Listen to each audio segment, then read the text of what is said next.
Are you looking for that perfect family vacation in the remote Canadian wilderness? If so, I would highly recommend renting a cottage in the Kawarthas. Located just 90 minutes northeast of Toronto, the Kawarthas has a variety of beautiful communities, landscapes, and lakes perfect for swimming and boating. In this vlog, we're going to be showing you what it's like staying in the Kawarthas, including sharing our custom cottage checklist and some fun activities to try out.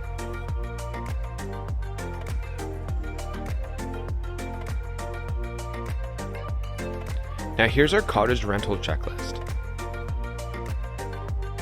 First, make sure to book a cottage located in a calm lake far from any major road, highway, or railroads. Second, make sure to check the rental listing to make sure the owners include a private fire pit with firewood. If not, firewood can easily add up to over $100 for a week's stay. Next, ensure the cottage has a dock that is accessible and of course comes with a few watercrafts and life jackets. Find a place with accessible grounds without too many stairs down to the water. Now if you have young kids, you'll want to make sure there's a sandy beach for kids to swim. There's nothing worse than trying to swim with kids without a beach or having to climb down 100 stairs to access the water. If you're staying in a resort area, check to make sure you have access to your own barbecue and picnic table. You'll definitely want to eat outside as much as you can. Now on to the vlog. Getting packed to go to the Kawarthas. Looks like my ride's just arriving here. Got the paddleboard on top of the car, so this is going to be super exciting. It's a couple hours to get there, so I'm looking forward to the trip and showing you guys, what it's like to stay at a cottage in the Kawarthas. So just in the car, we're like pretty much, it says 19 minutes away from the resort in the Kawarthas, so looking forward to going there. So we just arrived, people are all unpacking in their cottages. We're staying out in the Kawarthas is really nice, and we're gonna do some water sports just in a few moments, and I'll show you how fun that is. Of course, the first thing we had to do was check out the water toys and go swimming. For the best swimming weather, make sure to rent in late July or early August. Alright, so we're just getting our paddle gear ready to go out on the paddleboard. It's gonna be super fun, so we'll see how long we can last on the water, because it's freaking hot today.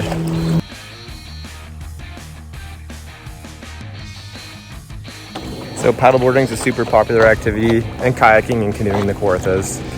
You should always wear a life jacket or have one at least on your board if you're going out. And also if you see boats coming by, make sure to brace yourself, because depending on how big the lake is, you'll get lots of waves, and definitely you'll fall in a few times as well. So but yeah, overall, definitely a really popular activity out in Kawartha Lakes is definitely paddleboarding.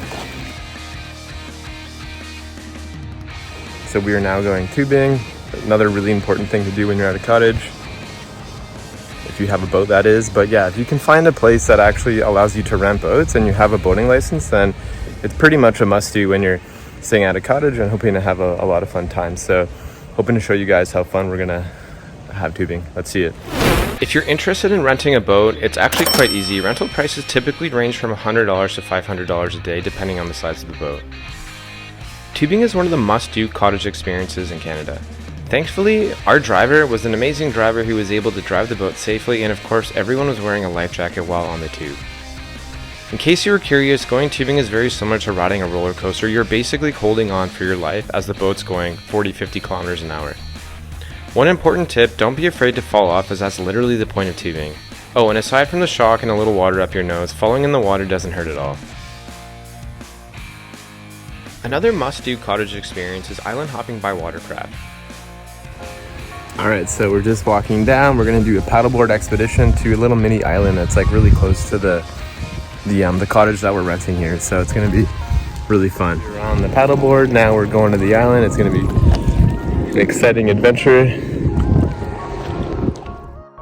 You should be able to find a bunch of little islands on the lake you're staying on, depending on the size. Now before you visit the island you located, be sure to make sure no one lives on the island.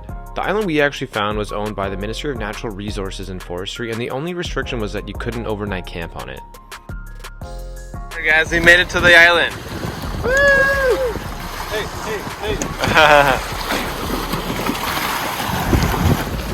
Woo! Are you going, man? Let's see. Woo! Some visitors joining us from another cottage.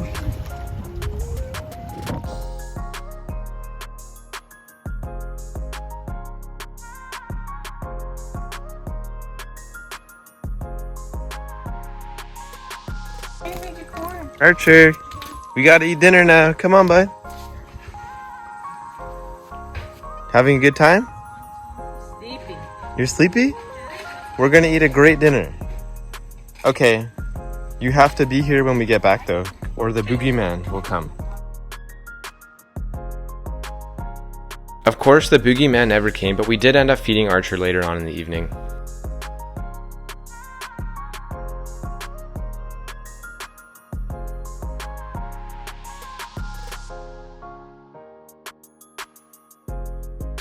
We got a friend. I'm gonna name this guy Tuxedo. Tuxedo. Be sure to keep an eye out for animals in the water. It's very common to see turtles, fish, and even a beaver if you're lucky. I just got up and I'm gonna give you guys a quick tour of the what to expect when you rent basically a cabin up north and in a cottage resort type setting. As you can see, this place has all your necessities and of course isn't meant to be glamorous at all. Typically a 2-bedroom cabin is perfect for a family of 4, but would be very tight trying to sleep any more than that.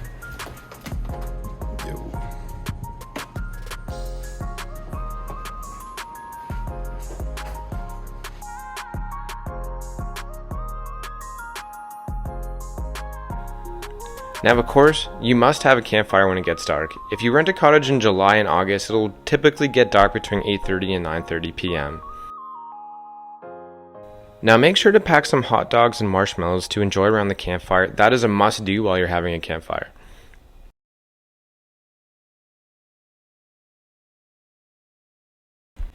Now before you leave, make sure to check the weather so you're not packing up or driving back home in the rain like we did. Unfortunately, this is the end of the blog.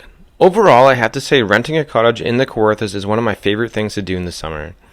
It's not too far away from Toronto, the lakes are very accessible, and there are loads of cottage rental options. In the description, I'll be sharing the top rental sites we use to book cottages in Ontario. I find they're actually way better than your typical Airbnb and VRBO site. They have loads of other options and a lot of private listings as well.